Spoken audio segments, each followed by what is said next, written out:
4 দশক পর সম্প্রতি ভারতীয় প্রধানমন্ত্রী হিসেবে পোল্যান্ড সফর করেন নরেন্দ্র মোদী। যুদ্ধবিধ্বস্ত ইউক্রেনেও সফরে যান। দেখা করেন দেশটির প্রেসিডেন্ট ভলোদিমির জেলেনস্কির সঙ্গে।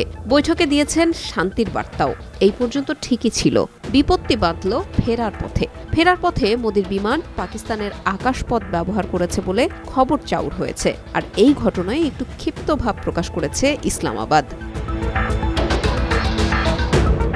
পাকিস্তানের অভিযোগ, নিয়ম ভেঙে পাকিস্তানের আকাশপথ ব্যবহার করেছে মোদীর বিমান। তাদের অভিযোগ, ভারতের প্রধানমন্ত্রীকে বহনকারী বিমানটি গুডউইল বার্তা দেয়নি। পাকিস্তানি সংবাদ মাধ্যম ডনের মাধ্যমে একজন বিমান চলাচল বিশেষজ্ঞ বলেন, গুডউইল দেওয়া একটি প্রথা, কিন্তু বাধ্যতামূলক নয়। তিনি বলেন, প্রধানমন্ত্রীর বিমানের জন্য কোনো দেশের আকাশসীমায় উঠতে বিশেষ অনুমতির প্রয়োজন হয় না, বরং এই ধরনের উড্ডয়নের জন্য সাধারণ অনুমতি থাকে। কিছু ক্ষেত্রে প্রধানমন্ত্রীকে বহনকারী বিমানের জন্য একটি নির্দিষ্ট কল সাইন বরাদ্দ করা হয়, যেমন পাকিস্তানের রাষ্ট্রপ্রধানদের বহনকারী বিমানের জন্য পাকিস্তান 1 কল সাইনটি বরাদ্দ করা হয়।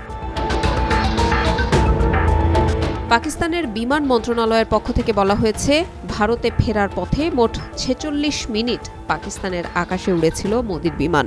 সকাল 10টা 15 মিনিট থেকে সকাল 11টা 1 মিনিট পর্যন্ত টানা পাকিস্তানের চিত্রাল, ইসলামাবাদ ও লাহোরের আকাশে ওড়ার পর ভারতের অমৃতসরের আকাশে ঢোকে মোদীর বিমান।